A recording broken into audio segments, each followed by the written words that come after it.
Close your eyes now and let your breathing slow.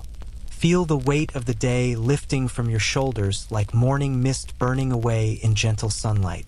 Tonight, we journey to a time when gods walked among mortals, when love itself could take wing and soar through starlit skies, and when a human soul could undergo a transformation so profound that even the immortals would take notice.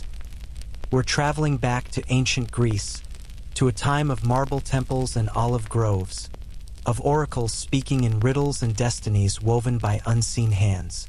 This is a story that has been told for thousands of years, yet it remains as fresh and relevant as the day it was first whispered in firelight. It's the tale of Psyche, whose very name means soul, and Eros, the god of love himself. Theirs is a story of beauty and jealousy, of trust tested and broken, of impossible tasks and ultimate redemption. It's a story that reminds us that love demands courage, that transformation requires sacrifice, and that the human soul, when guided by devotion, can achieve the impossible. So settle deeper into comfort now.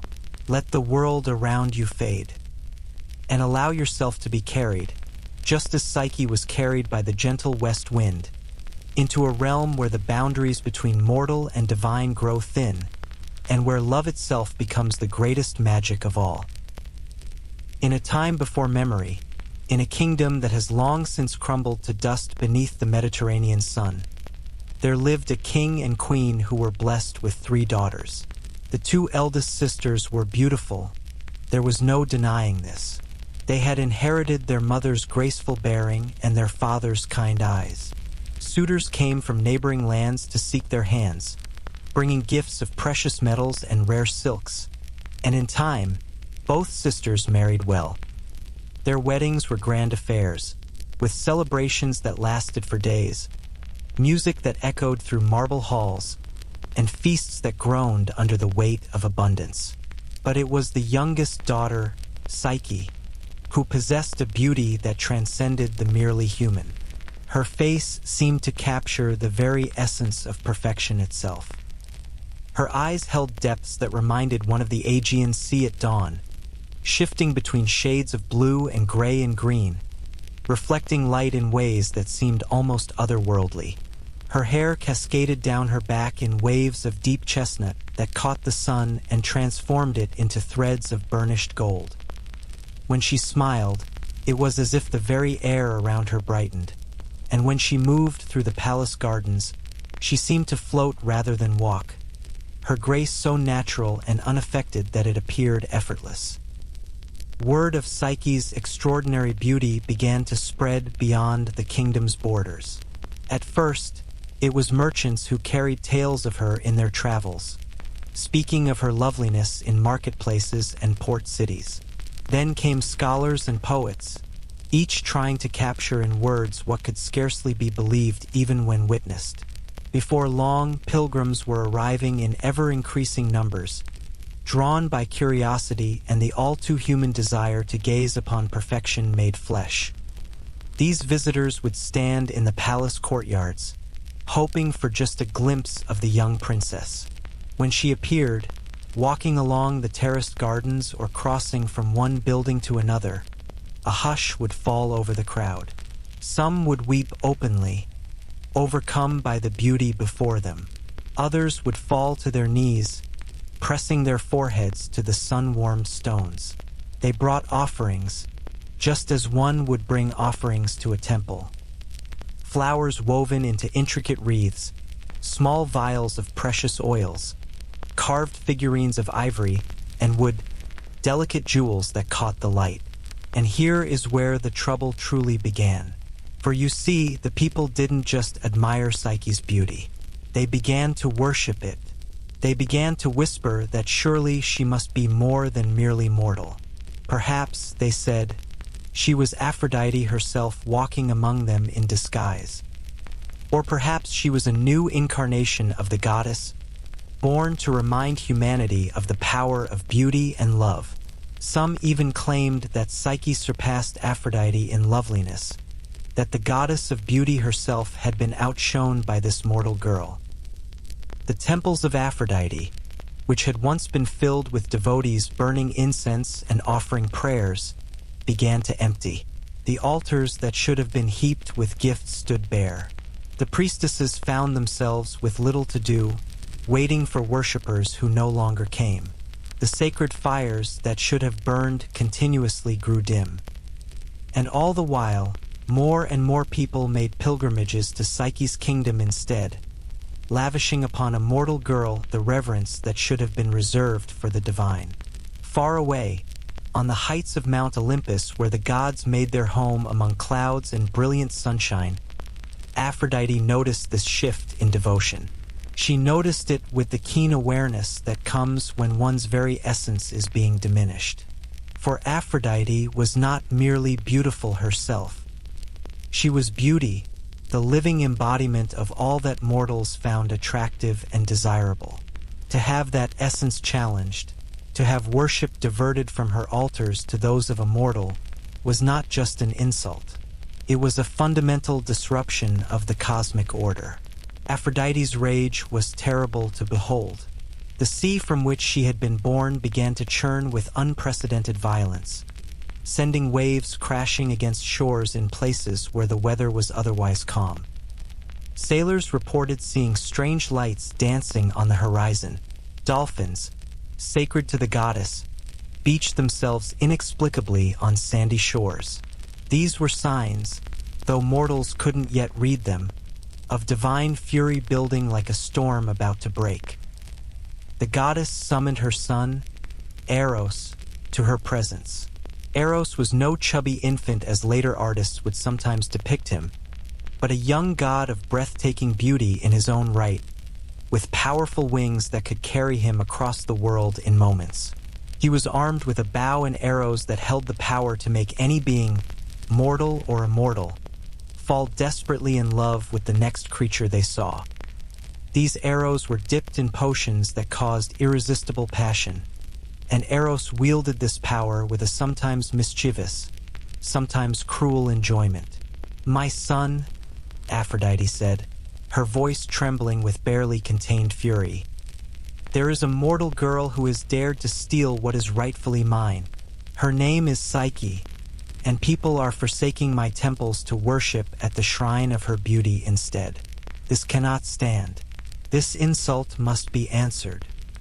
Her eyes flashed with dangerous light as she continued, "I want you to use your arrows, your gifts, your power. Make this girl fall hopelessly, desperately in love with the most wretched, hideous creature you can find. Let her beauty become her curse. Let her be bound to someone so vile, so contemptible, that all who worshipped her will turn away in disgust and pity." Eros agreed to his mother's request. After all, he had carried out such missions countless times before, sometimes bringing together unlikely lovers for his own amusement, other times serving his mother's vengeance. He took up his bow and his quiver of arrows and set off on wings that caught the sunlight and seemed to shimmer with iridescent beauty. But fate, which governs even gods, had other plans in store. While Aphrodite plotted her revenge and Eros prepared to execute her will, Psyche herself remained in her father's palace, growing increasingly unhappy despite her beauty, or perhaps because of it. Her two elder sisters had married and moved away to distant kingdoms where they presided over their own households, bore children, and lived lives of purpose and meaning. But Psyche, despite the endless stream of admirers who came to gaze upon her, received no marriage proposals. No young prince or noble lord dared to approach her father with an offer. The problem was simple yet profound. The very quality that drew people to worship Psyche also kept them at a distance. Her beauty was so extraordinary that it intimidated potential suitors. They felt unworthy of even speaking to her, let alone imagining themselves as her husband. She was treated not as a woman of flesh and blood, with hopes and dreams and desires of her own, but as a living statue, a breathing work of art to be admired from afar but never touched, never truly known. Psyche felt this isolation keenly. She would watch from her window as her sisters visited with their families, their children playing in the gardens, their husbands engaging in friendly conversation with her father. She longed for such companionship herself. At night, alone in her chambers, she would wonder if she was destined to spend her entire life in this golden cage of beauty, admired but never loved, worshipped but never truly known. Her parents, the king and queen, grew increasingly worried as the years passed and Psyche remained unwed. They couldn't understand it. They had been so certain that her extraordinary beauty would make her the most sought-after bride in all of Greece. Instead, she seemed cursed by the very gift that should have been her greatest blessing. In their desperation and confusion, they decided to consult the oracle at Delphi, hoping that the gods might provide guidance. The journey to Delphi was long and arduous. The royal family, accompanied by priests and attendants, traveled through mountain passes where eagles soared and the air grew thin and cold. They passed through ancient forests where trees older than any human memory reached toward the sky. Finally, they arrived at the sacred site where the Pythia, the oracle herself, sat upon her tripod above a cleft in the earth from which arose vapors said to carry divine inspiration. The temple of Apollo at Delphi was a place of tremendous power. Built of stone that seemed to glow in certain lights, its columns rose toward the heavens like prayers made solid. Inside, the air was thick with the smoke of burning laurel leaves and the heady scent of incense. The oracle, when she spoke, did so in a voice that seemed to come from depths far below the earth, a voice that resonated with authority that brooked no questioning. What the oracle told Psyche's parents filled them with horror and despair. The prophecy was dark and merciless. The maiden shall not wed a mortal man. Her husband awaits her on the mountain peak, a creature of terrible power that even the gods themselves fear. Dress her in funeral garments, escort her to the appointed place, and leave her there. This is the will of the divine, and it cannot be altered. The journey home was silent, heavy with grief. The king and queen couldn't bring themselves to speak of what they'd heard, couldn't bear to look at their beloved youngest daughter and imagine the fate that awaited her. But oracles could not be ignored. To defy the will of the gods was to invite catastrophe not just upon oneself but upon one's entire kingdom. They had no choice but to obey. The news spread through the kingdom like wildfire. The people who had so recently been celebrating Psyche's beauty now wept for her. The same crowds that had gathered to admire her now assembled to mourn. Preparations began, but instead of the joyous wedding ceremony everyone had once hoped to witness, they prepared for what amounted to a funeral procession. On the appointed day, Psyche was dressed not in the golden threads and jewels of a bride, but in garments of mourning. Black fabric, the color of death, draped her form. Her hair was left unadorned. No flowers, no jewelry, nothing that spoke of joy or celebration. She looked like a spirit already halfway to the underworld, a ghost of herself. The procession that wound its way up the mountain path was accompanied not by festive music but by the sound of weeping. Her mother could barely stand, supported on either side by attendants. Her father's face was carved from stone, showing no emotion because to show emotion would be to collapse entirely under the weight of his grief. Musicians played funeral dirges on flutes and lyres, their melodies minor and mournful.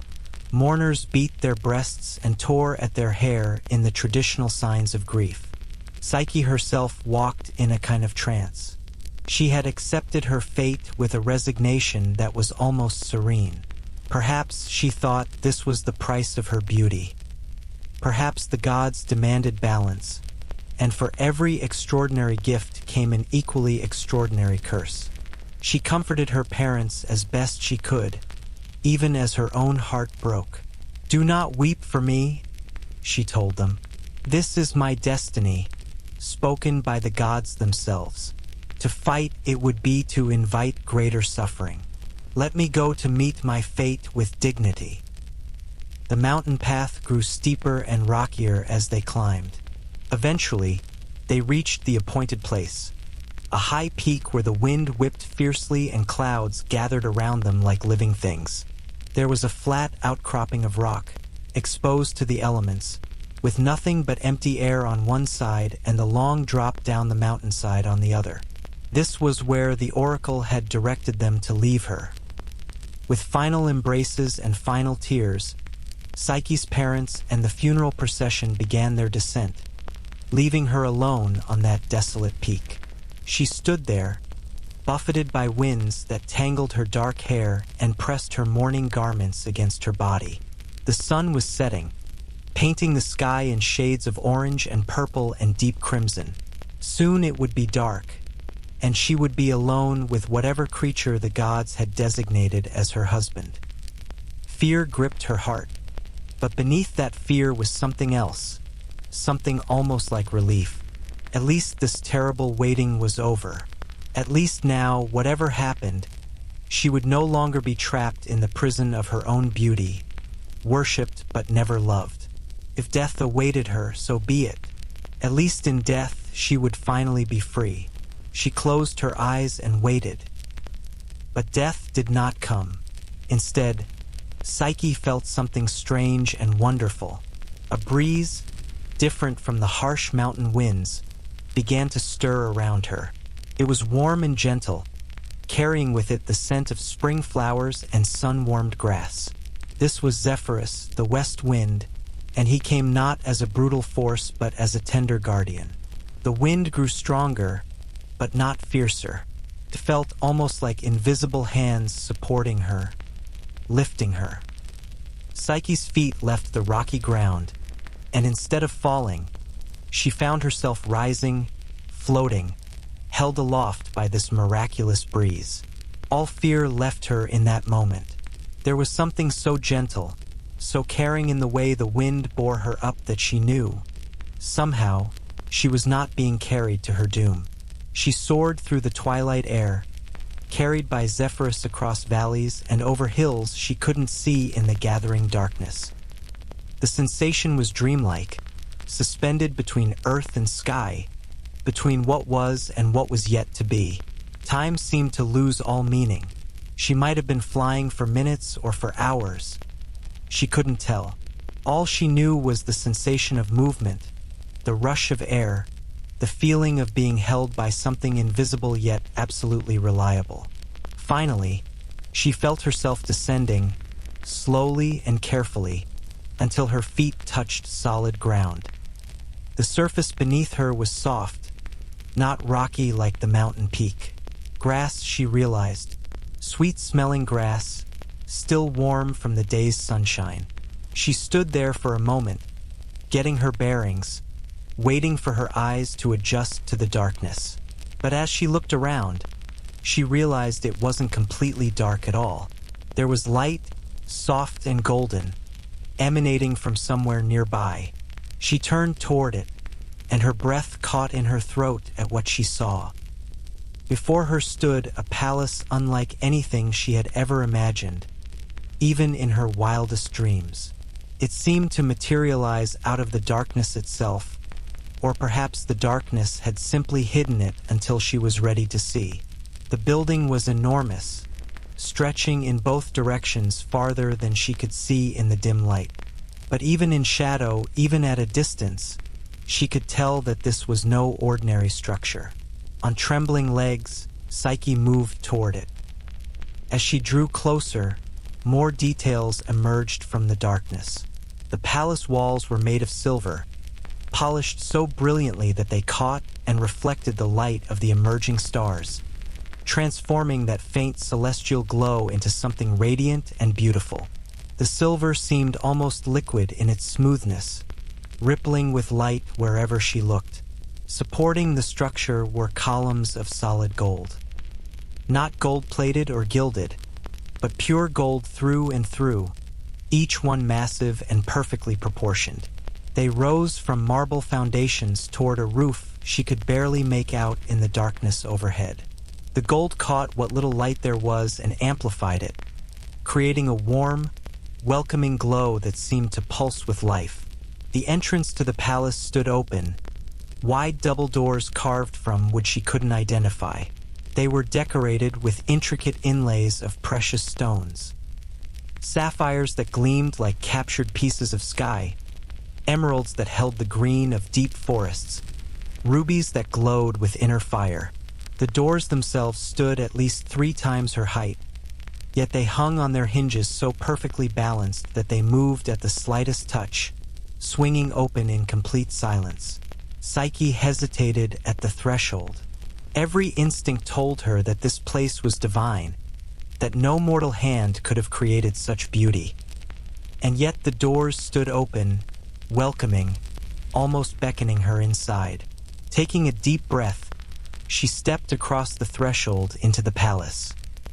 The interior took her breath away. The floor beneath her feet was not simple marble or stone, but elaborate mosaic work that must have taken master craftsmen years to complete. Every inch was covered with tiny pieces of precious and semi-precious stones, arranged in patterns so intricate and detailed that they seemed to tell stories. Here was a scene of gods and goddesses at a banquet, each face distinct and lifelike. There was a forest glade with deer and rabbits hiding among the trees.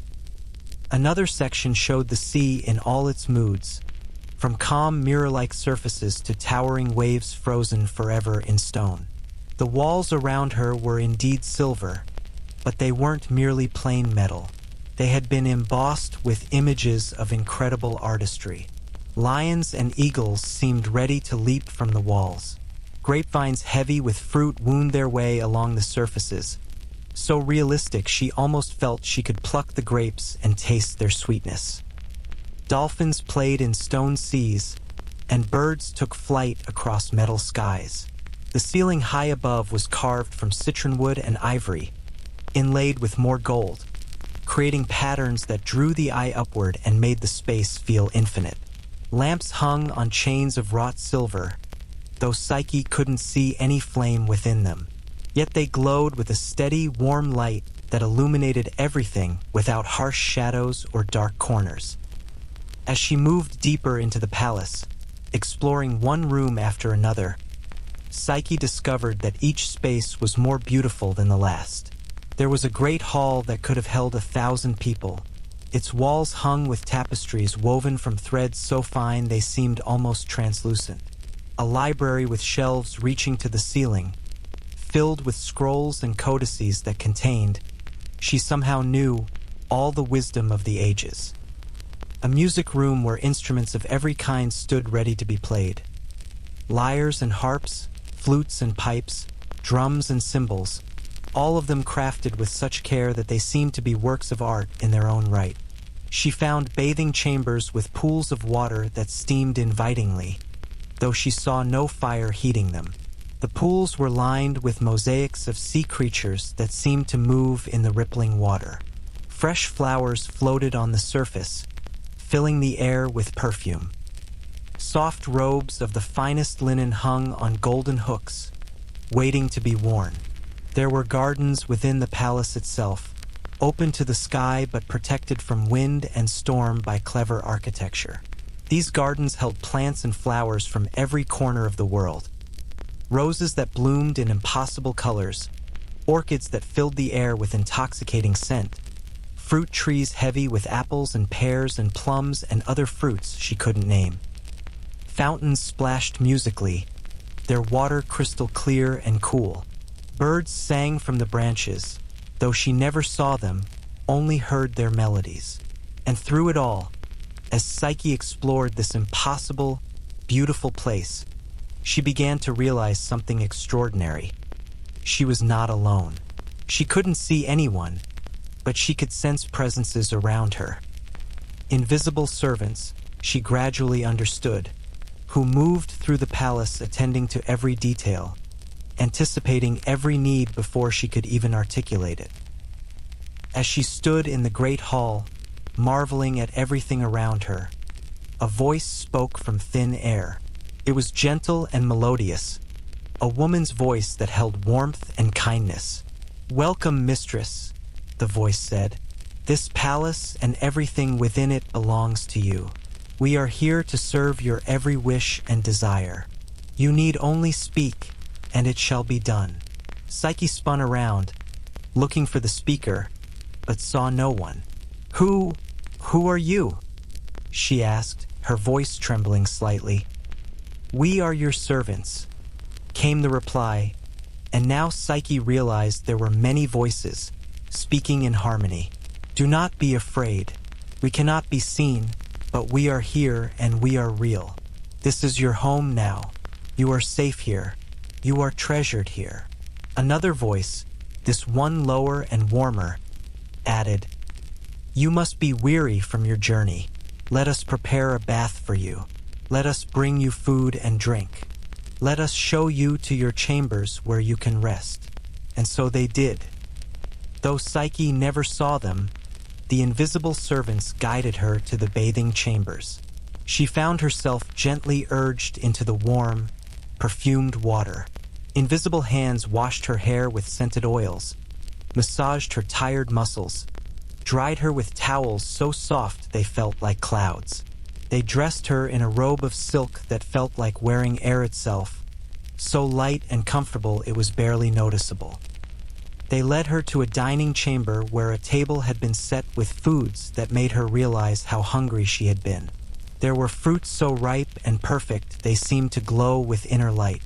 Bread that was still warm from the oven, its crust crackling delicately when she broke it. Cheeses both mild and sharp, each one a perfect example of its kind. Wine that tasted of sunlight and summer, not harsh or bitter but smooth and warming. Honey cakes drizzled with sweetness, nuts toasted to perfection, olives that burst with flavor on her tongue. As she ate, she heard music. Somewhere in the palace, invisible musicians played instruments with such skill that the melodies seemed to wrap around her like a comforting embrace. A lyre spoke in liquid notes. A flute sang of spring mornings. A drum kept time like a heartbeat, steady and reassuring. And voices, invisible voices, sang words she couldn't quite make out, but that filled her with a peace she had never known. After the meal, the servants guided her to her bedchamber. And oh, what a chamber it was! The bed itself was enormous, draped with coverings of purple silk embroidered with golden thread. Pillows of every size lay heaped upon it, each one softer than clouds, each one scented with lavender and rose. The floor was covered with carpets so thick her feet sank into them. Windows looked out onto gardens where night-blooming flowers glowed softly in the darkness. "Rest now," the voices whispered. "You are safe. You are home. And when you wake, you will never be alone again." Psyche climbed into the bed, sinking into softness beyond description. Despite everything that had happened that day, despite the strangeness of her situation, despite the mystery of this palace and these invisible servants, she felt no fear. Instead, a profound sense of rightness settled over her. Somehow, impossibly, she knew that she had found where she truly belonged. As sleep began to claim her, one thought drifted through her mind. The oracle had said she would be wed to a creature even the gods feared. But this palace was no lair of monsters. This place was paradise. Whatever awaited her here, she realized, might not be the doom her parents had feared. It might be something else entirely, something wonderful. Psyche woke to sunlight streaming through her windows, carrying with it the scent of flowers and the sound of birdsong. For a moment, she lay still, thinking perhaps the previous day had been nothing but a vivid dream. But no, she was indeed in that magnificent bedchamber, surrounded by beauty that no dream could conjure. This was real. All of this was gloriously, impossibly real. The invisible servants attended her morning just as they had the evening before. They brought her breakfast in bed, delicacies both familiar and strange, all of them delicious. They laid out clothing for her to choose from, garments of such fine quality that each one felt like a treasure. They brushed and styled her hair, their invisible fingers somehow more skillful than any human servants had ever been. They anticipated her every need before she could voice it, creating an atmosphere of care and attention that was overwhelming in its completeness. Psyche spent her days exploring the seemingly endless expanse of the palace and its grounds. Each day brought new discoveries. A room filled with musical instruments that played themselves when she entered, creating symphonies just for her. A gallery of paintings that seemed to change each time she looked at them, showing scenes from distant lands and impossible vistas. A wardrobe that contained every kind of clothing imaginable, from simple tunics to elaborate gowns that sparkled with embedded jewels. The gardens were vast and varied. One section was devoted entirely to roses, hundreds of different varieties creating a riot of color and perfume. Another held fruit trees arranged in perfect rows, their branches heavy with produce that never rotted or fell. There were meditation gardens with reflecting pools so still they looked like sheets of polished silver. There were wild gardens where flowers grew in beautiful chaos. There were carefully manicured spaces with hedges trimmed into elaborate shapes. She had everything she could possibly want. Food appeared whenever she was hungry, always perfectly prepared, always exactly what would have pleased her most. Books materialized in the library on any subject that interested her. The weather in the gardens was always perfect, never too hot or cold, with just enough breeze to be pleasant and occasional gentle rain that fell only at night, watering the plants while she slept. And yet, despite all this luxury and wonder, Psyche was alone. She saw no one. The servants remained invisible. She had no companion, no one to share these wonders with, no one to talk to beyond brief exchanges with voices that had no faces. The loneliness she had felt in her father's palace, surrounded by people who worshipped but never knew her, began to creep back, until the night her husband came to her. It was her first night in the palace, though she hadn't known to expect him. She had fallen asleep in her magnificent bed, exhausted by the day's marvels and mysteries. She woke to a presence in her room, a sense that she was no longer alone. But the room was dark, all lamps extinguished, and she could see nothing. A voice spoke from the darkness. It was male, warm and melodious, carrying with it tones that made her heart quicken. "Do not be afraid," the voice said. "I am your husband, as decreed by the gods. This palace is ours. Everything you see is ours to share. I have watched you today, seen your wonder and your loneliness, and I understand both." Psyche's breath caught. "Who are you?" she whispered into the darkness. "That is the one question I cannot answer," the voice replied, and there was genuine sadness in it. "Not yet. For now you must trust me. You must believe that I mean you no harm. Indeed, I love you more than words can express. But there are conditions that govern us, you and I, rules that even I cannot break. You must never try to see my face. You must never bring light into this room when I am here. If you do, you will lose me forever. Can you accept this?" It should have been terrifying. A disembodied voice in darkness, making demands, imposing strange conditions. But something in Psyche recognized something in that voice. Some deep part of her soul responded to it. "I can," she heard herself say, surprised by her own certainty, and so began a pattern that would define the days and weeks that followed. During the day, Psyche was alone with her invisible servants in her magnificent palace. She explored and read and walked in the gardens. She learned to play some of the instruments in the music room, her invisible attendants patiently teaching her, though she never saw them. She discovered passions she never knew she had, talents she'd never had the chance to develop when her only purpose had been to be beautiful for others to admire. But at night, When darkness fell and all the lamps in the palace were extinguished as if by unspoken command, her husband came to her.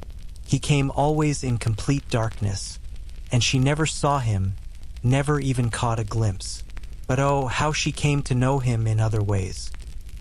She knew the sound of his voice, rich and warm, speaking to her of things both profound and mundane. He told her stories of the world beyond her palace, of distant lands and the people who inhabited them. He spoke of philosophy and art, of the nature of love and the meaning of beauty. He asked her questions too, genuinely interested in her thoughts and opinions, treating her not as a beautiful object to be admired, but as a person whose mind and heart mattered. She knew the feel of his hands, gentle and careful, holding her as if she were something precious. His touch was never demanding or rough. There was a reverence in the way he held her, a tenderness that spoke of deep regard. When they lay together in darkness, their union was not merely physical but something that touched her very soul. She had never imagined such intimacy was possible, this deep connection that transcended the merely physical. She learned his laugh, which came easily and often. He had a sense of humor that delighted her, a playfulness that made her own spirit feel lighter. They would talk late into the night, their conversations ranging from serious to silly, and she found herself happier than she had ever been.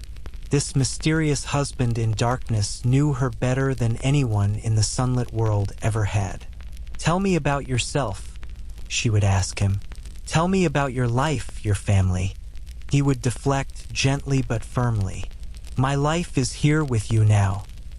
The past doesn't matter. Only this matters. You and I, together in this moment. Why can't I see you?" she pressed sometimes.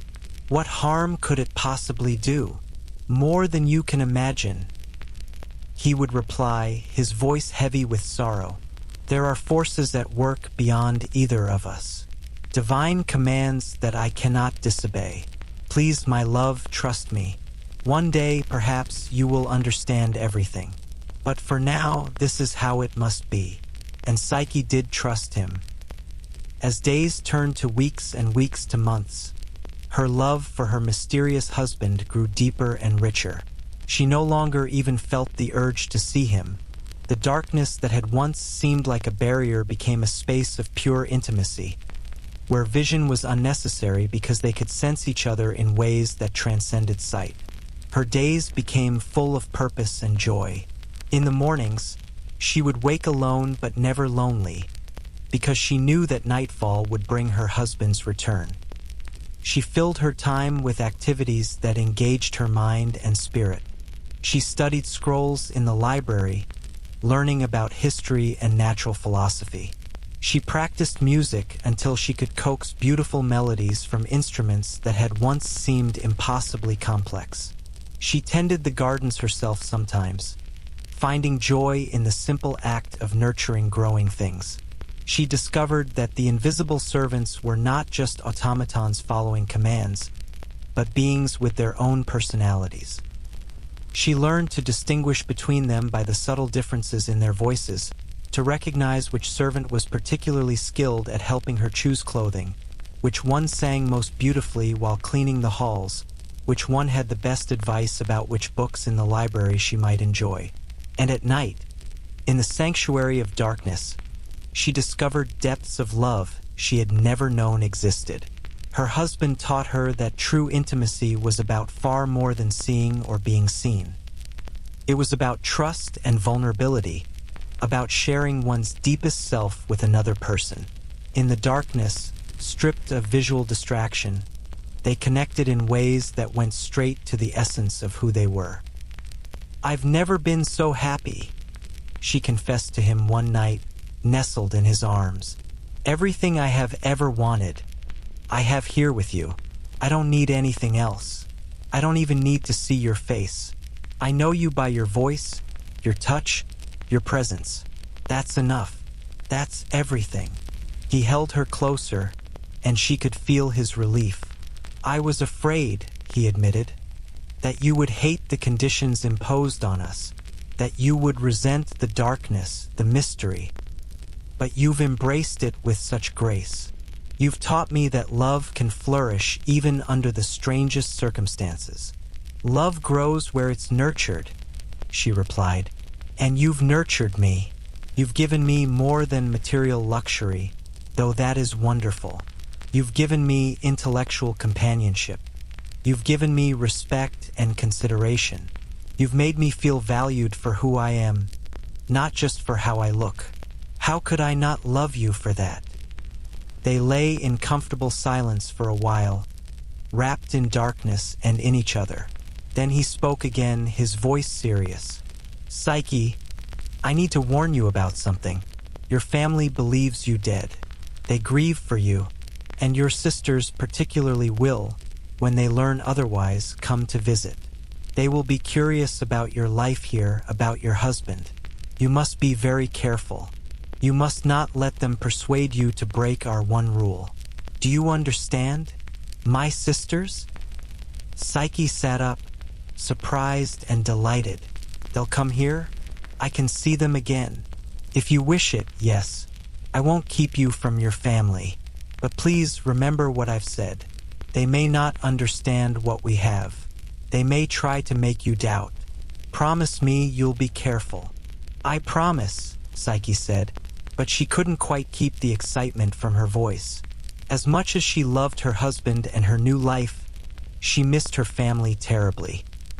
The thought of seeing her sisters again filled her with joy. She couldn't know, as she settled back into her husband's embrace, that this decision would be the beginning of everything unraveling.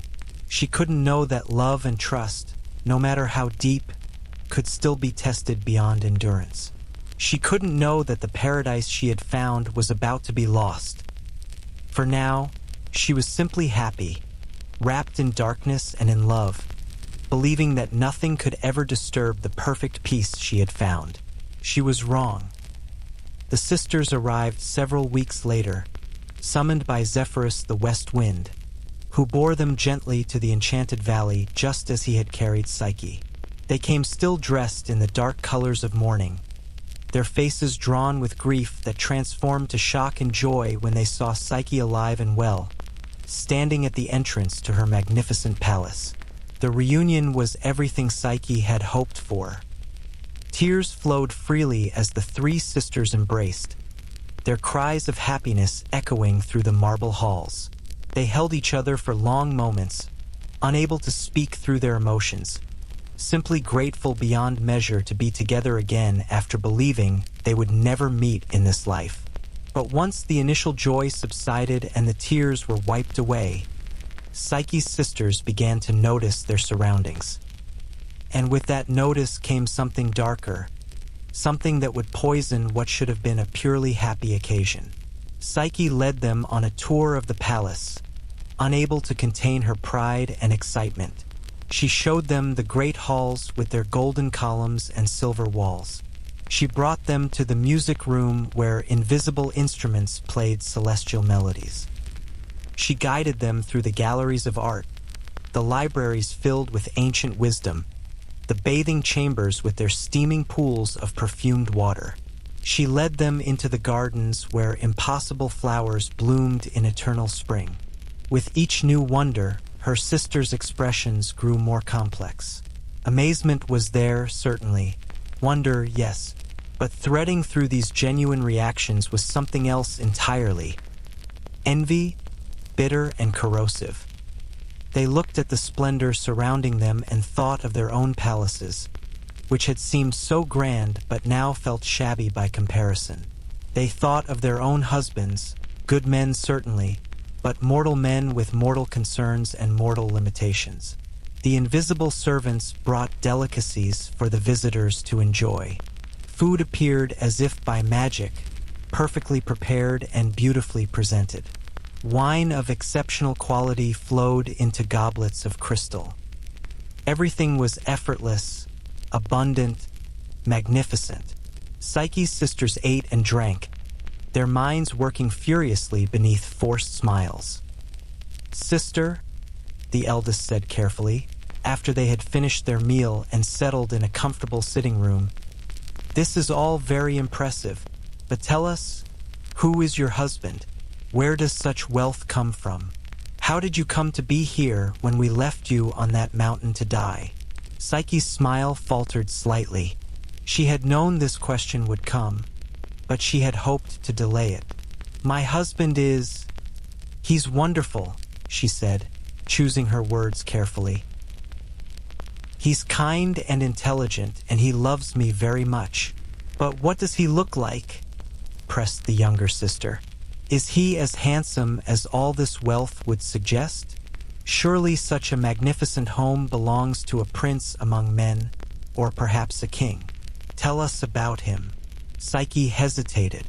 She had promised her husband not to discuss the conditions of their relationship, but she also desperately wanted to share her happiness with her sisters.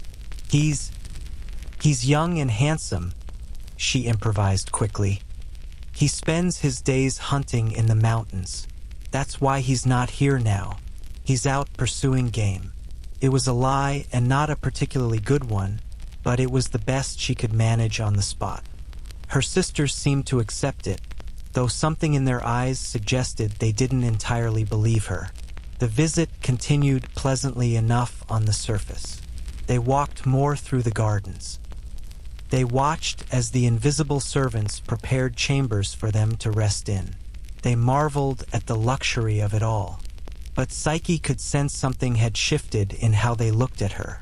There was a calculation in their glances, a sharpness in their questions. When it came time for them to leave, gifts materialized for them to take home. Jewels that would have bankrupted kingdoms, bolts of fabric woven from threads of gold and silver, perfumes that captured the essence of the rarest flowers. Zephyrus came to carry them home, and as Psyche bid them farewell, she felt a vague unease she couldn't quite name. Her sisters returned to their own homes and their own lives, but they could not stop thinking about what they had seen. At night, lying beside their mortal husbands, they burned with jealousy. Their own lives, which had seemed perfectly fine before, now felt inadequate. Their own palaces felt drab. Their own servants seemed clumsy. And most of all, they resented that Psyche, the youngest, had somehow achieved such incredible fortune. "It isn't fair," the eldest sister said to the younger one during a private meeting they arranged. "We are the older sisters. We should have had the greater fortunes. But instead, our baby sister lives in a palace that rivals Olympus itself, attended by invisible servants, married to what must be a god. How is this justice?" "Perhaps it isn't a god," the younger sister said slowly, a plan forming in her mind. "Think about it. Why does she never see her husband? Why does he only come to her in darkness?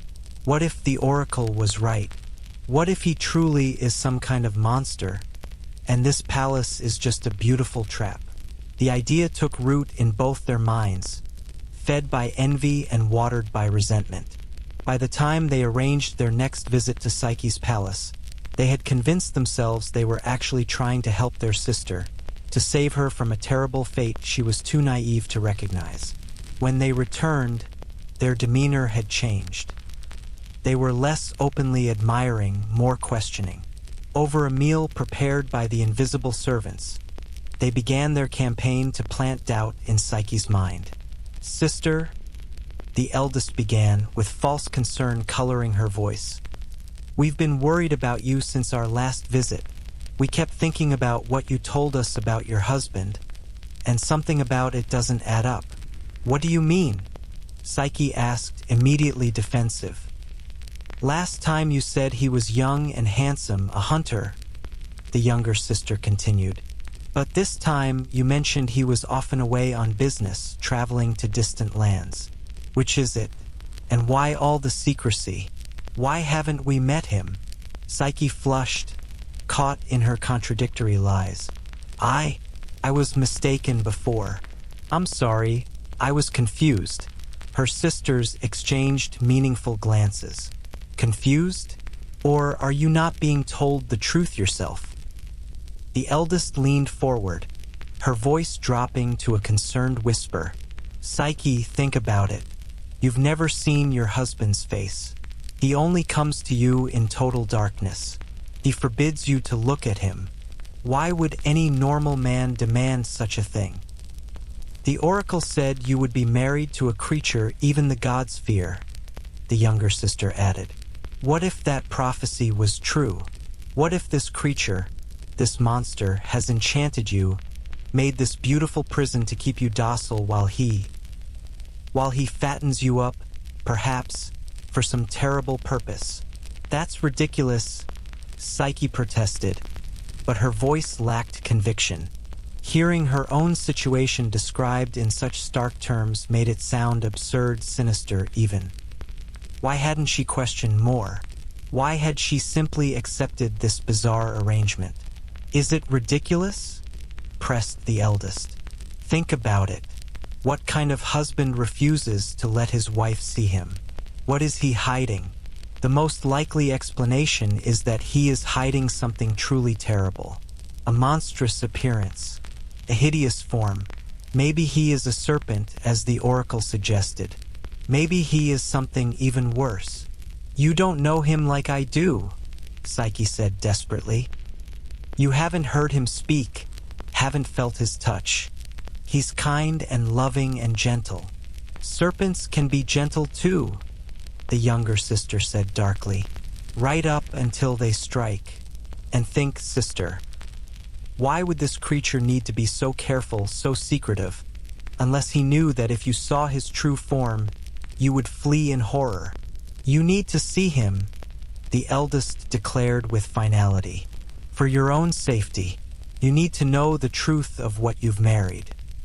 Tonight, when he comes to you, hide an oil lamp nearby. Keep a knife close at hand. When he's asleep, light the lamp and look at him.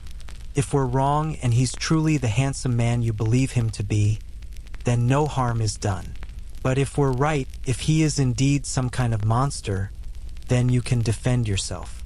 You can cut off his head before he has a chance to harm you. Psyche wanted to refuse. Every instinct told her that her sisters were wrong, that they were motivated by jealousy rather than genuine concern. But they had planted seeds of doubt that grew rapidly in the darkness of her own uncertainty. Why did her husband refuse to show himself? What was he hiding? The oracle had spoken of a monster. What if, despite all evidence to the contrary, the oracle had been right?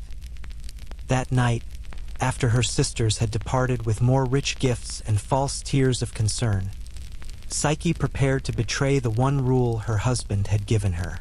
She hid a small oil lamp behind a chest in her bedchamber. She placed a sharp knife beneath her pillow, its blade catching what little light came through the window. Her hands shook as she made these preparations, and her heart ached with the weight of what she was about to do. When night fell and her husband came to her room, she tried to act normally, but he sensed immediately that something was wrong. "What troubles you, my love?" he asked, concern evident in his voice. "You seem tense, distant." "It's nothing," she lied. "Just thinking about my sister's visit. I'm happy they came. I'm glad you enjoyed seeing them," he replied, though there was hesitation in his voice. They didn't say anything to upset you, did they?" "No, of course not," Psyche lied again. Each falsehood felt like a betrayal, but she couldn't seem to stop herself. "Everything is fine." They talked for a while longer, but the easy intimacy they usually shared was disrupted by Psyche's internal turmoil. Eventually, he held her close and they lay together in the darkness. After a time, his breathing grew deep and regular. He had fallen asleep, trusting and vulnerable beside her. Psyche lay awake, her heart pounding so loudly she was certain it would wake him. This was the moment. She could either trust her love and let him sleep, or she could give in to doubt and discover whatever truth her sisters were so convinced she needed to know. Her hand moved almost of its own accord, reaching out from beneath the covers to find the lamp she had hidden. Her fingers closed around it, the knife under her pillow pressed against her through the fabric. One decisive moment and everything would change. She didn't know how right she was. Psyche slid carefully from the bed, moving with agonizing slowness to avoid waking her sleeping husband. The darkness in the room was complete, an absolute void that made every movement uncertain. She had to rely on memory and touch to navigate to where she'd hidden the lamp. Her heart hammered against her ribs so forcefully she could feel it in her throat, in her fingertips, in her very bones. When her hand finally found the lamp, her fingers were trembling so badly she nearly dropped it. She had placed a small tinderbox beside it earlier, and now she fumbled with the flint and steel, trying desperately to keep her movements quiet. Each scrape of the striker against the flint seemed impossibly loud in the silence. Surely he would wake. Surely he would stop her before she could complete this terrible betrayal. But he didn't stir. Finally, a spark caught. The wick sputtered, then bloomed into a small, steady flame. The light it cast was warm and golden, pushing back the darkness that had been both sanctuary and prison. Psyche's hand shook as she raised the lamp, turning toward the bed where her husband lay sleeping. What she saw stopped her breath in her chest and made the lamp waver dangerously in her grasp. He was beautiful, not beautiful in the way mortal men could be beautiful, but with a beauty that transcended human limitations entirely. His face was perfection itself, each feature sculpted with divine precision. High cheekbones that caught the lamplight and seemed to glow from within. A straight nose, lips that were full and perfectly shaped, a strong jaw softened slightly by youth. His skin was flawless, smooth as polished marble but warm with life. His hair was the color of gold mixed with sunlight, falling in soft waves around his face. But it was his wings that truly revealed his nature. They rose from his shoulders, massive and glorious, each feather gleaming white in the lamplight. These were not mortal appendages but divine ones, powerful enough to carry him across the world in moments, beautiful enough to make angels weep with envy. Even folded in sleep, they dominated the space, a visible manifestation of his divinity. The knife dropped from Psyche's nerveless fingers, hitting the floor with a clatter that sounded like thunder in the silence. This was no monster. This was Eros himself, the god of love, son of Aphrodite, one of the most powerful deities on Olympus. And she had doubted him. She had suspected him. She had been moments away from attempting to murder him in his sleep. Horror and shame washed over her in equal measure. How could she have been so foolish? How could she have listened to her jealous sisters instead of trusting in the love she knew was real? She had let envy and doubt poison the most perfect thing in her life. As these thoughts tumbled through her mind, her hand must have moved without her realizing it, tilting the lamp slightly. A single drop of hot oil fell from its reservoir, dropping through the air in slow motion, falling inevitably toward Eros's sleeping face. It struck his shoulder, and the pain woke him instantly. His eyes opened, and for one brief moment, Psyche saw in them the love he bore for her, the trust he had placed in her, the joy he had found in their union. And then, as comprehension dawned, she watched that love transform into something far more terrible. Hurt, betrayal, and a grief so profound it seemed to fill the entire room. "Oh, Psyche," he whispered, his voice breaking. "Oh, my foolish, faithless love, what have you done?" He sat up, his hand moving to the burn on his shoulder, but his eyes never left her face. In his gaze, she saw the magnitude of her betrayal reflected back at her. She had broken the one rule, violated the one condition, destroyed the one thing he had asked of her. "I'm sorry," she gasped out, tears already streaming down her face. "I'm so sorry. I didn't mean to. My sisters, they said you might be a monster, and I just wanted to be sure. And now I see you're not, you're beautiful, you're a god, and I love you, please, please forgive me. Your sisters, he said bitterly, rising from the bed. His wings unfurled fully now, filling the room with their span. Yes, I warned you about them, didn't I? I told you they would try to poison your mind against me, but you listened to them anyway. You doubted me. You doubted us. I didn't mean to doubt, Psyche pleaded. I just wanted to see you, to know you fully. What harm is there in that? We love each other. Why should we live in darkness? What harm? Eros's voice rose, pain turning to anger. I will tell you what harm. I disobeyed my mother to be with you. Do you understand what that means? Aphrodite, the goddess of love and beauty, commanded me to make you fall in love with the vilest creature on earth as punishment for your beauty rivaling hers. Instead, I fell in love with you myself. I defied her direct order. I kept you hidden here, in this palace I created for you, hoping that if she never found out, we could be together. That eventually, I could persuade her to accept you, to bless our union. He moved toward the window, his back to her now. The darkness was not to hide something terrible from you. It was to hide you from her. As long as you remained ignorant of my true identity, as long as our love remained secret and mysterious, we had a chance. But now you know who I am. Now you've seen me, and that means she will find out. Divine secrets cannot be kept once they're spoken aloud, once they're brought into the light. Then we'll face her together, Psyche said desperately, moving toward him. We'll tell her we love each other. How can she deny the power of love? Isn't she the goddess of it? Eros laughed, but there was no humor in it. You don't know my mother. Love to her is about power and control and divine right. She will not accept a mortal as her son's wife. She will not forgive this defiance. And she will make you suffer for it. He turned back to face her, and the pain in his eyes nearly broke her heart. I loved you, he said softly. I love you still, gods help me. I loved you enough to risk everything, to defy my own mother, to create this entire world just for us. And you couldn't trust me. You couldn't believe in what we had. You had to see, had to know, had to break the one simple rule I gave you. Please, Psyche sobbed, reaching for him. Please don't leave me. I'll do anything.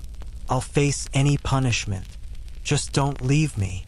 But Eros stepped back from her touch, his wings spreading wide. Love cannot exist without trust, he said, his voice hollow with grief. You taught me that tonight. I asked so little of you. Darkness and faith, that's all I required. And you couldn't give me even that. He moved to the window, preparing to fly. Psyche rushed forward, trying to catch him, trying to hold him back. Her fingers grasped at his ankle as he launched himself into the night. But her grip was too weak, her mortal strength insufficient to hold a god. She held on for just a moment, felt the rush of wind as he rose into the air, and then her fingers slipped and she was falling, tumbling out of the window after him. She expected to die. Expected the impact with the ground far below to end everything, to be her punishment for this terrible betrayal. But even in his anger and hurt, Eros couldn't let her fall to her death. She felt the wind catch her, cushion her, lower her gently to the grass below the palace. She lay there in the soft grass, looking up at the sky where Eros had vanished into the star-filled darkness. And as she lay there, she felt the palace beginning to fade around her. The golden columns grew dim. The silver walls lost their luster. The light in the windows flickered and died. Her paradise was disappearing, withdrawing, leaving her alone in an empty meadow under an indifferent sky. The last thing she heard before the palace vanished entirely was the sound of her own weeping, echoing in the sudden terrible silence. Dawn found Psyche lying in the grass where she had fallen, the palace completely gone as if it had never existed. In its place was nothing but a meadow of wildflowers, beautiful in its own right but painfully ordinary after the marvels she had known. She pulled herself to her feet, her body aching, her heart shattered, and looked around at the unfamiliar landscape. She had no idea where she was or which direction would lead her home, but the thought of going home filled her with dread. How could she face her parents after everything that had happened? How could she explain that she had been living in paradise and had thrown it away through her own faithlessness? No, she couldn't go home. She had no home now. There was only one thing left to do. She had to find Eros and beg his forgiveness. She had to make this right somehow, no matter what it cost her. So she began to walk, choosing a direction at random, her bare feet soon cut and bleeding from the rocky ground. She had been so pampered in the palace, so carefully tended, that she had almost forgotten what it meant to suffer physically. Now every step was a reminder of what she had lost. Days blurred together. She walked through forests where the trees seemed to close in around her. She crossed streams where the water was icy cold and swift. She climbed hills that left her gasping for breath. At night, she slept wherever she could find shelter, in caves or under overhanging rocks, always cold, always alone. She ate whatever she could find. Berries that might have been poisonous, roots that tasted of earth, nuts that were bitter but filling. She came to cities and towns, asking everyone she met if they had seen a young man with wings. Most thought she was mad and turned away. Some took pity on her and gave her food or old clothing to replace her tattered garments. A few tried to harm her, seeing a vulnerable woman alone, but somehow she always managed to escape, driven by desperation and the memory of love lost. In one village, she came upon a temple to Aphrodite. The goddess's statue stood in the center, beautiful and cold, painted eyes seeming to follow Psyche as she entered. She approached the altar, her legs trembling so badly she could barely stand. "Great goddess," she whispered, "I know I have wronged you. I know I have caused offense through my beauty, and now I have defied you by loving your son. But please, I beg you, tell me where Eros is. Let me see him one more time. Let me apologize. I'll accept any punishment you decree, but please, don't keep me from him forever." The statue remained silent and still, but Psyche felt a presence in the temple, cold and furious. The air itself seemed to crackle with divine anger.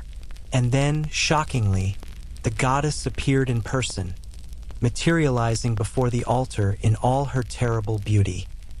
Aphrodite was beyond lovely, but it was a beauty that inspired fear rather than admiration. Her eyes blazed with fury, and when she spoke, her voice was like ice given sound. "You dare to come to my temple? You dare to invoke my name? You who have stolen worship that was rightfully mine. You who seduced my son and kept him from his duties." "I didn't seduce anyone," Psyche protested weakly. "He came to me. He chose me." "Silence!" Aphrodite's shout shook the very foundations of the temple. "My son lies wounded, burned by your carelessness, nursing a broken heart in my palace on Olympus. He came to me in tears, confessing what he had done, begging forgiveness for defying me. And it is all your fault. Your beauty, your faithlessness, your weakness." She circled Psyche like a predator circling wounded prey. "You want to win back my son's love? You want to prove yourself worthy of him? Very well. I will give you tasks to perform. Labors that will test whether you have the strength, the wit, and the determination to deserve a god's affection. But I warn you, these tasks are impossible for a mere mortal. You will fail, and in failing, you will prove that you were never worthy of him in the first place. "I'll do anything," Psyche said, straightening her spine despite her fear. "Whatever you ask, I'll attempt it. I won't fail." Aphrodite's smile was cruel and mocking. "We shall see."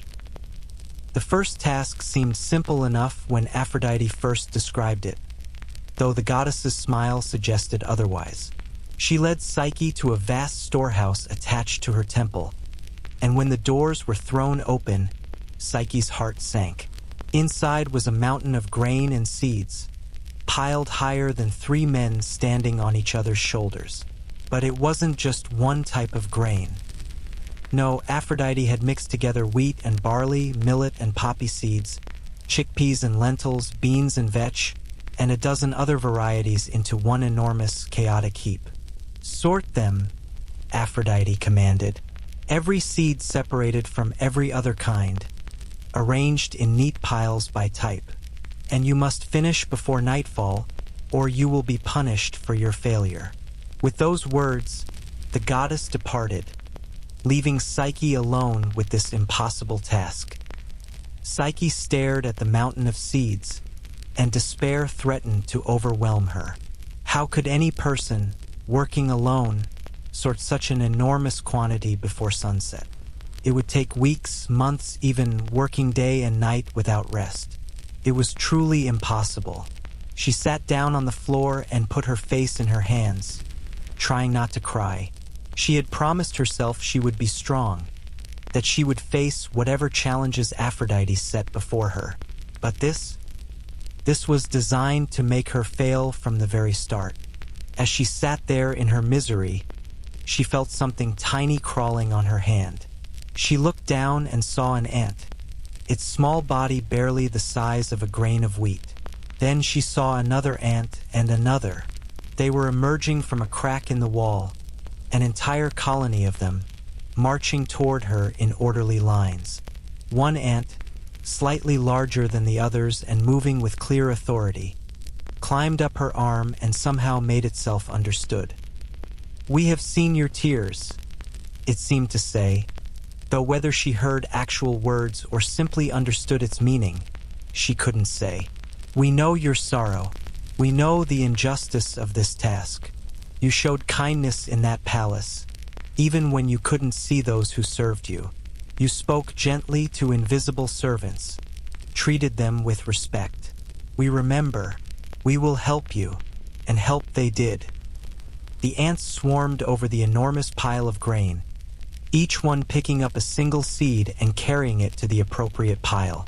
They worked with incredible efficiency, moving in coordinated waves, never pausing, never resting. Hundreds of ants became thousands, and the thousands became tens of thousands, until the entire storehouse seemed to be moving with their organized activity. Psyche watched in amazement as the impossible task became possible through the labor of these tiny creatures. They sorted wheat from barley, lentils from beans, poppy seeds from millet, working with a speed and precision no human could match.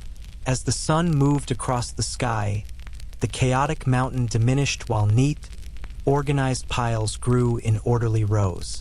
By the time the sun touched the western horizon, the task was complete. Every single seed had been sorted and arranged. The storehouse that had been chaos was now perfect order. The ants disappeared back into their crack in the wall, leaving Psyche alone with her accomplishment. When Aphrodite returned and saw what had been done, her face twisted with fury. "You had help," she hissed. "You must have had help. No mortal could accomplish this alone." "Does it matter?" Psyche asked quietly. "You said to sort them. They're sorted." The goddess's eyes blazed, but she couldn't deny the evidence before her. "Very well," she said through gritted teeth. "You've passed the first task, but the second will not be so easy. I promise you that." The next morning, Aphrodite brought Psyche to a river that ran swift and cold from mountain springs. On the far bank, in a meadow bathed in golden sunlight, grazed a flock of sheep unlike any Psyche had ever seen. Their fleece was literally golden, catching the light and seeming to glow with inner fire. But even from a distance, Psyche could sense danger from them. "Those are the sheep of the sun," Aphrodite explained with false sweetness. "Their fleece is made of actual gold, woven by sunlight itself. Bring me a sample of their wool. Just a handful will do. Surely such a simple task is well within your capabilities." But the simple task was anything but simple. As Psyche approached the riverbank, she could hear the sheep. They weren't making gentle bleating sounds like normal sheep. They were snarling and fighting among themselves, their eyes wild with rage. These were not docile creatures but ferocious beasts, made mad by the fire of the sun itself. Their horns could gore, their hooves could crush. Anyone who tried to approach them would be torn apart. Psyche stood at the water's edge, trying to figure out how she could possibly accomplish this task without being killed. And as she stood there, she heard a voice speaking from the reeds that grew along the riverbank. "Do not attempt to approach them now," the reeds whispered, their voice soft as rustling leaves. "During the heat of the day, the sheep are driven mad by the sun's fire. They fight and rage and would destroy any who came near. But wait until the afternoon shadows grow long and the heat begins to fade. Then the sheep will calm and seek shelter to sleep away the evening. And when they do, you can gather wool from the bushes and brambles where they have been passing. You need not touch the sheep themselves. Just collect what they have left behind." Psyche followed this advice, settling down to wait through the hottest part of the day. And true to the reed's words, as the sun began its descent and shadows lengthened across the meadow, the golden sheep's fury diminished. They stopped fighting and wandered toward the shade of trees on the far side of the meadow, settling down to rest. Only then did Psyche cross the river and move carefully through the places where the sheep had been. And everywhere she looked, she found tufts of golden fleece caught on thorns and branches, snagged on rough bark and tangled in long grass. She gathered these carefully until she had a handful of the precious material. It was warm to the touch and seemed to pulse with captured sunlight, but it was safely acquired without approaching the dangerous animals themselves. When she presented this to Aphrodite, the goddess's fury was even greater than before. "Again you've had help," she accused. "Someone is aiding you in these tasks, but it won't matter. Your third task will require more than clever advice. It will require you to risk your very life." The third task took Psyche to the base of a tremendous mountain, one of the tallest peaks in the region. At its summit, Aphrodite explained, was a spring that fed the river Styx itself, the boundary between the world of the living and the realm of the dead.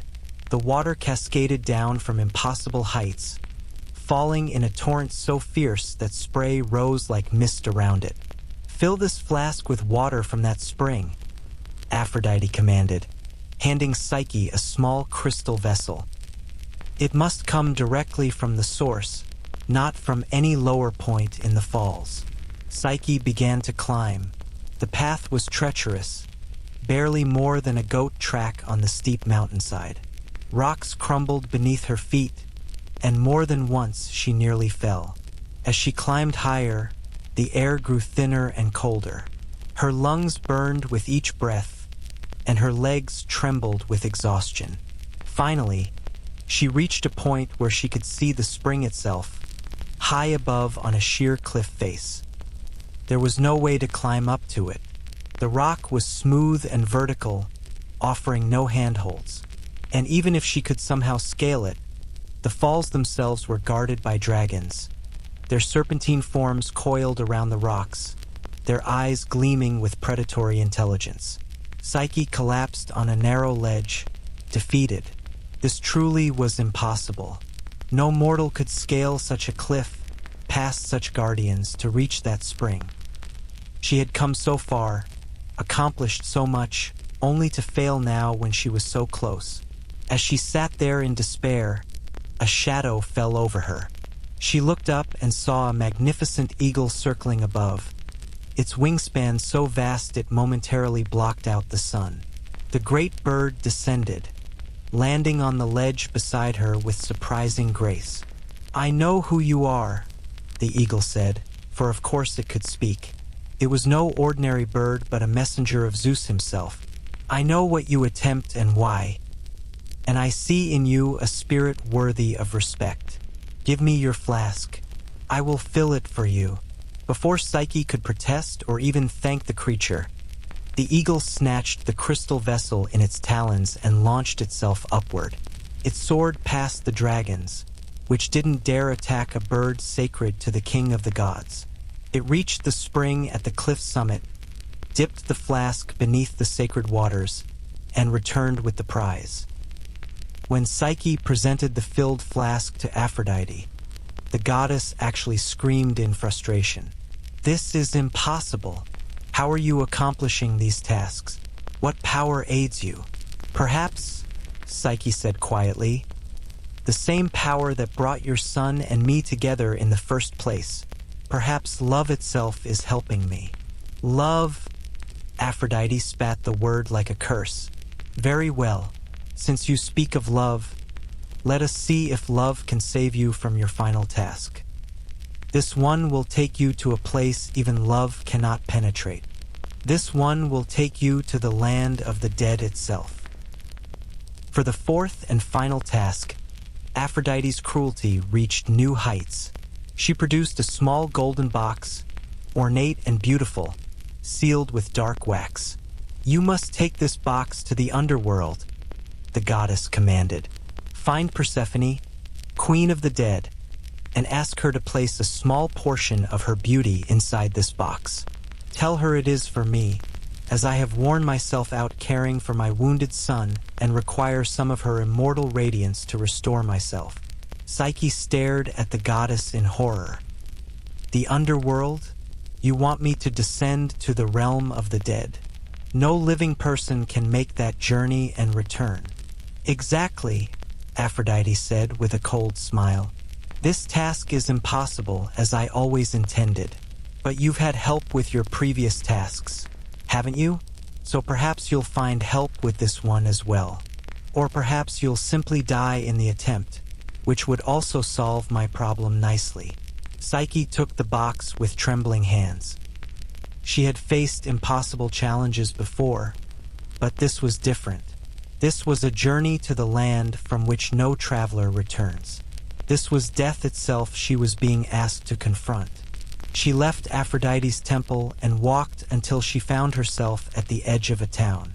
In the center of the town square stood an old tower, tall and ancient, its stones weathered by countless years. She looked up at it and thought, "At least I could control this. If I must go to the Underworld, I can get there quickly by throwing myself from the top of this tower. At least then it would be by my own choice, not slowly and painfully." She began to climb the winding stairs inside the tower. As she climbed, she made peace with her decision. She had tried and failed. She had lost Eros through her own faithlessness, and now she would lose her life attempting to win him back. There was a tragic poetry to it that seemed almost fitting. But as she reached the top of the tower and stood on its highest rampart, looking down at the ground far below, a voice spoke. "Do not jump, Psyche." She spun around, looking for the speaker, but saw no one. The voice seemed to come from the tower itself, from the ancient stones that had witnessed so much over the centuries. "Who's there?" she called out. "I am the spirit of this place," the voice replied. "I have stood here for generations, watching humans struggle with despair. And I can see that yours is a special case. You attempt suicide not from hopelessness but from a desire to serve love. That is different. That deserves a different response. How can you help me?" Psyche asked. "The task is impossible. I must go to the Underworld and return, and no living person can do that." "It is difficult," the voice agreed, "but not impossible. Listen carefully. and I will tell you how it can be done." And the tower proceeded to give Psyche detailed instructions. In the mountains of Sparta, it told her there was a place called Taenarum, where a hidden cave led down to the underworld itself. This was one of the few places where the living could enter the realm of the dead without dying first. But the journey would be perilous. She would need to bring 2 coins to pay Charon, the ferryman who transported souls across the river Styx. 1 coin for the journey down and 1 for the journey back. She must keep the coins in her mouth, not in her hands, so they wouldn't be lost or stolen. She would also need to bring 2 pieces of barley cake soaked in honey. In the underworld, she would encounter a lame donkey driver whose donkey was loaded with sticks. The driver would ask her to help gather the sticks that had fallen. She must refuse, no matter how pitiful he seemed, or she would be delayed and never complete her journey. She would cross the river Styx in Charon's boat, and she must give him 1 of her coins but not let him take it from her hand. She must drop it in the boat so he would have to bend to pick it up, keeping her hands free. On the far bank, she would encounter a dead man floating in the water, reaching out and begging for help getting into the boat. She must refuse, no matter how much pity she felt, or she would be trapped in the underworld forever. Further in, she would meet 3 women weaving on an ancient loom, and they would ask for her help with their work. She must refuse, saying nothing, continuing on her way. And most dangerously, the entrance to Persephone's palace was guarded by Cerberus, the 3-headed dog. When she approached, she must throw him 1 of her honey cakes to distract him. He would devour it while she slipped past. When she reached Persephone and made her request, the goddess would likely offer her a comfortable seat and a fine meal. She must refuse both. She must not sit in the chairs of the dead, must not eat the food of the underworld, or she would never be able to leave. Instead, she should sit on the ground and eat only simple bread, speaking her request humbly. On her way back, she would need to throw Cerberus the 2nd honey cake and pay Charon her 2nd coin.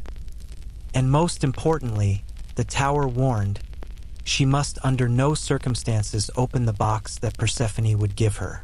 No matter how curious she became, no matter what temptation arose, she must keep the box sealed until she delivered it to Aphrodite. Psyche listened to all this carefully, committing every detail to memory. When the tower finished speaking, she thanked it and descended, feeling renewed purpose. This was dangerous, certainly, perhaps impossible still, but at least she had a path forward, a chance however slim. She gathered the items she needed: 2 small coins, 2 honey cakes, and provisions for the long journey to Sparta. Then she set off, walking for days until she reached the mountains and found the cave the tower had described. The entrance was dark and foreboding, descending steeply into the earth. Cold air flowed up from the depths, carrying with it the smell of stone and water and something else, something that spoke of endings and absence. Psyche took a deep breath, placed the coins carefully in her mouth beneath her tongue, tucked the honey cakes securely in her garment, and began her descent. The path wound down and down, growing darker with every step. Eventually, even the faint light from the entrance behind her faded completely, and she had to feel her way along the stone walls. The air grew colder, and she could hear the sound of water somewhere below, the echo suggesting vast underground spaces. As the tower had predicted, she encountered the lame donkey driver, his donkey laden with sticks, several of which had fallen. "Please," he called to her, "help me gather these. I'm old and bent and can barely walk." Every instinct told her to help him, but she remembered the tower's warning and walked on without a word, though it pained her heart to ignore someone in need. She reached the river Styx, its black waters flowing silently through the depths. Charon stood in his boat, a skeletal figure wrapped in ragged robes, his face hidden in shadow. She approached the bank and he pulled his boat close. Without speaking, she leaned over and let one of the coins drop from her mouth into the boat. It clinked against the wooden planks. Sharon bent to retrieve it, and while he was thus occupied, Psyche stepped carefully into the boat. As they crossed the dark river, she saw the dead man the tower had mentioned, floating in the water, reaching out with desperate hands. "Please," he called, "pull me into the boat. Please don't leave me here." It took every ounce of willpower Psyche possessed to look away, to refuse his plea. But she did, staring straight ahead as Sharon pulled them across to the far shore. Beyond the river, she found the three women weaving. They looked up as she approached. "Sister," they called, "come help us with our work. We're so tired, and there's so much yet to do."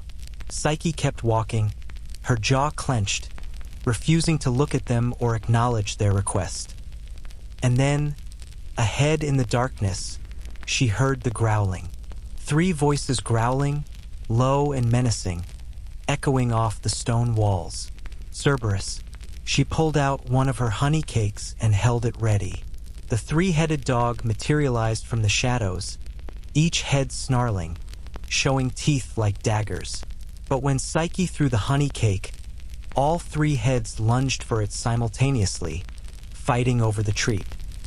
While they were thus distracted, she ran past, her heart pounding, praying she wouldn't feel those terrible jaws closing on her. Ahead, light began to glow, cold and ghostly, illuminating a palace of such dark beauty it took her breath away. This was Persephone's domain, carved from the living rock itself, decorated with crystals that caught the strange light and transformed it into something almost, but not quite, like natural illumination. Persephone herself sat on a throne of black stone, beautiful in a way that suggested mortality frozen forever at its peak. She watched as Psyche approached, and something like sympathy flickered in her ageless eyes. "I know why you're here," the goddess said.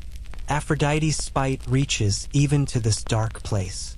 Very well, I will grant what she requests." She gestured to a comfortable chair, cushioned and inviting. "Please sit, rest from your long journey." "Thank you, but no," Psyche replied, remembering the tower's warning. Instead, she lowered herself to the cold stone floor. Persephone smiled slightly, as if this response pleased her. "Will you take some food? Some wine? You must be hungry." "I have my own bread, thank you," Psyche said, pulling out the simple crust she had brought. The goddess's smile widened. "You have been well instructed." "Very well." She took the golden box and disappeared into another chamber. When she returned, the box was sealed with fresh black wax. "Give this to Aphrodite with my regards, and know that I honor your courage. Few living souls have walked this path and survived." Psyche took the box gratefully, thanked the goddess, and began her return journey. She threw Cerberus her second honey cake, paid Sharon her second coin, ignored the pleas for help that she encountered, and finally, after what felt like an eternity, emerged from the cave into blessed sunlight. She stood there for a moment, breathing the sweet air of the living world, hardly able to believe she had succeeded. She had descended to the realm of the dead and returned. She had obtained what Aphrodite demanded. She was so close now to completing all her tasks and perhaps, finally winning back Eros's love. But as she held the box, turning it over in her hands, a thought began to grow in her mind. A dangerous, tempting thought. What if she opened it? Persephone's beauty, the box supposedly contained. A small portion of the goddess's radiance. Psyche thought about how haggard she must look after all her ordeals. She thought about facing Eros again, if she ever got the chance, looking worn and tired and aged by suffering. What if she used just a tiny bit of Persephone's beauty on herself? Just enough to restore herself to how she had looked before all this began? Surely Aphrodite wouldn't notice if a small amount was missing. And surely Eros would be more likely to forgive her if she looked beautiful again rather than bedraggled and exhausted. Her hands moved almost of their own accord, breaking the seal, lifting the lid of the box. There was no beauty inside. There was only darkness, deep and complete, the darkness of death itself. It flowed out of the box like smoke, invisible yet substantial, and when it touched Psyche, it pulled her down into a sleep so profound it was indistinguishable from death. She fell to the ground, the open box tumbling from her hands, her eyes closing, her breathing slowing to almost nothing. The darkness wrapped around her like a shroud, and she knew nothing more. Up on Mount Olympus, in Aphrodite's palace where he had been confined since his injury, Eros felt a sudden jolt of pain that had nothing to do with his wounded shoulder.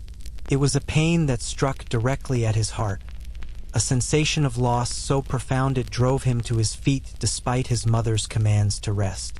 He knew, somehow, that Psyche was in mortal danger. The time of his confinement was over. His shoulder had healed, and though his heart still ached with the betrayal, that pain was nothing compared to the fear of losing her entirely. Love, he had discovered, did not die simply because trust was broken. Love persisted, stubborn and unyielding, even when reason said it should end. He spread his wings and flew from his mother's palace, ignoring her shouts of fury behind him. He flew with desperate speed, following an instinct he couldn't name but trusted absolutely. It led him down from Olympus, across the mortal world, to a mountainside in Sparta where he found her. She lay on the ground, still as death, her face peaceful but terrible in its stillness. The opened box lay beside her, its dark magic already dispersed but its effect lingering. Eros landed beside her and gathered her into his arms, his heart breaking all over again.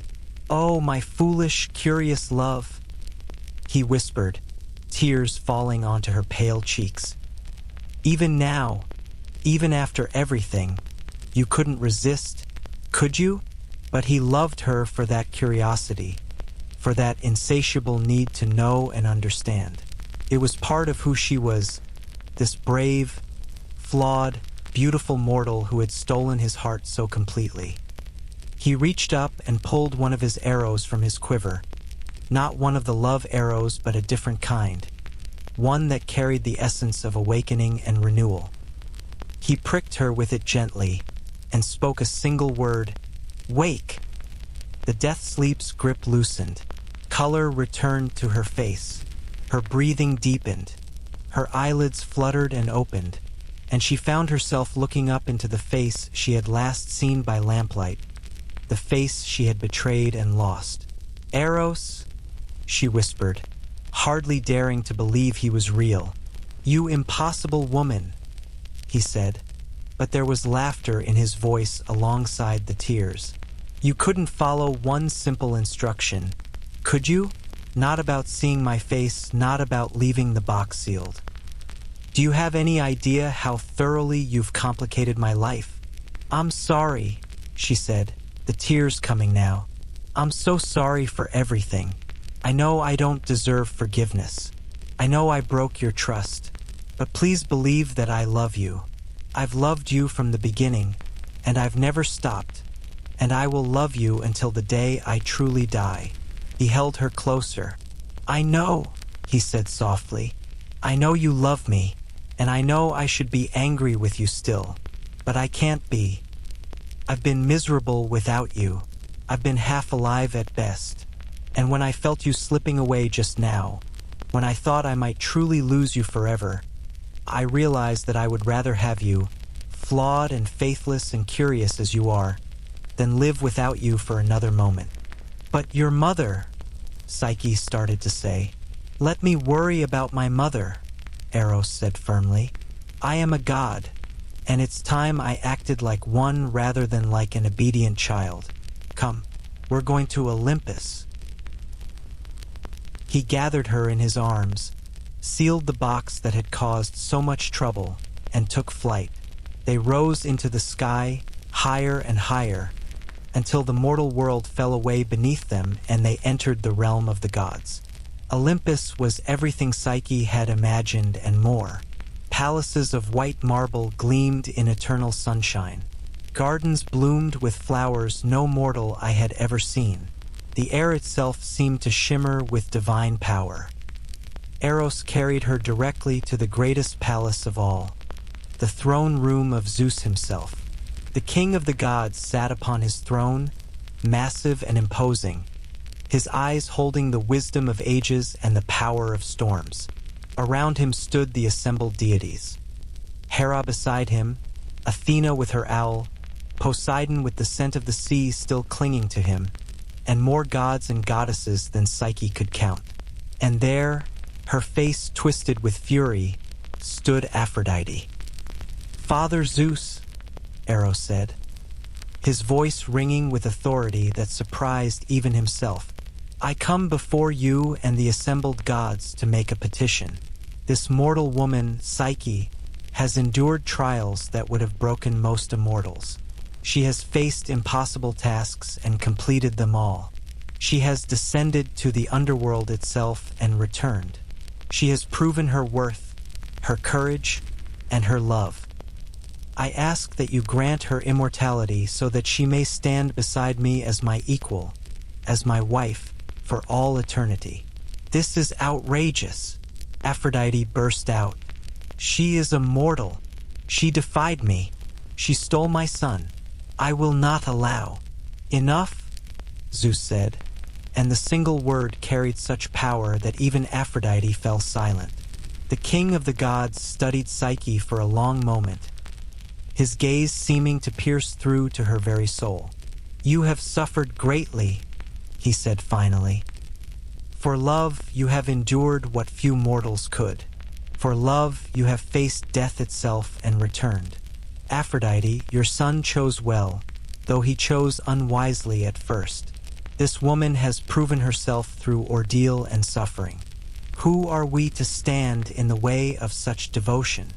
He gestured, and a cup materialized in his hand. It was filled with liquid that glowed with golden light, ambrosia, the drink of immortality. "Drink," Zeus commanded, offering the cup to Psyche. "Drink and become one of us. Drink and join your husband in eternal life." Psyche's hands trembled as she took the cup. She looked at Eros, who nodded encouragingly. Then she raised it to her lips and drank.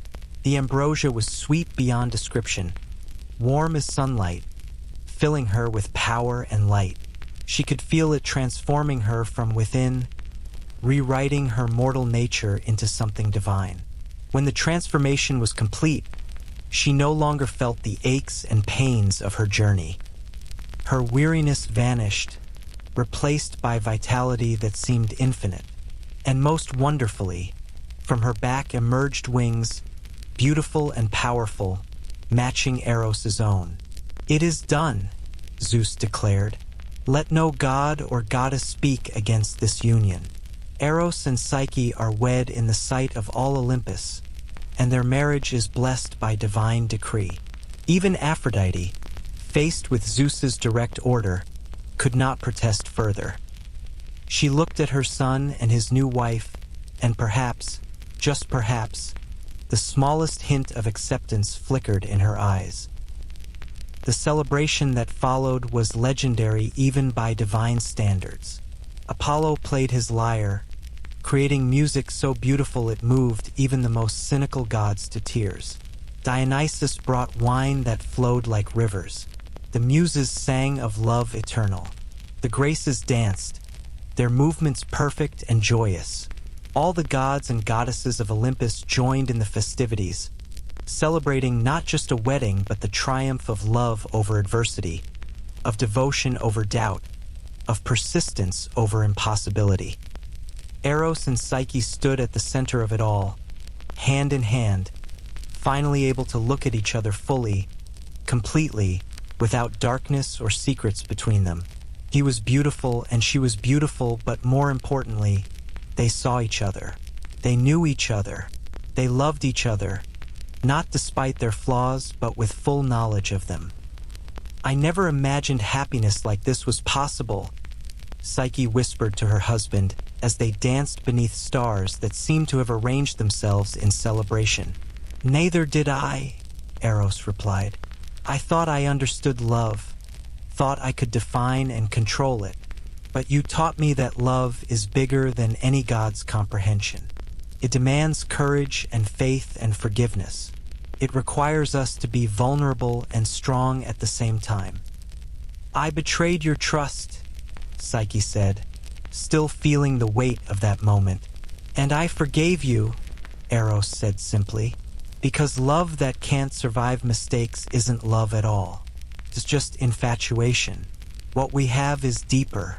It's tested and proven. It's real. And so our story comes to an end, though like all the greatest love stories, it's really a beginning.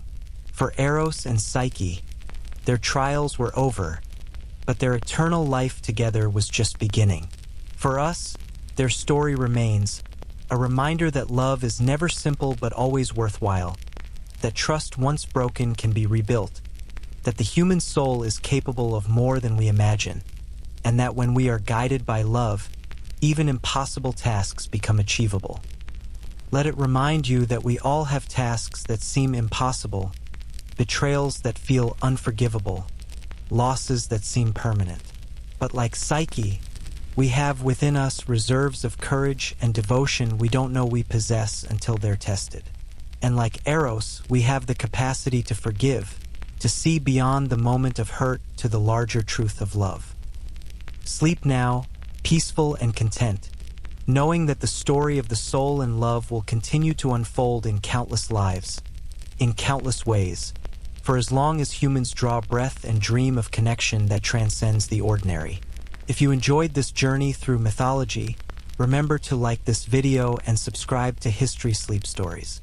We're here with you, night after night, bringing you tales from the ancient world that still speak to us today. Sweet dreams, and may love guide you always.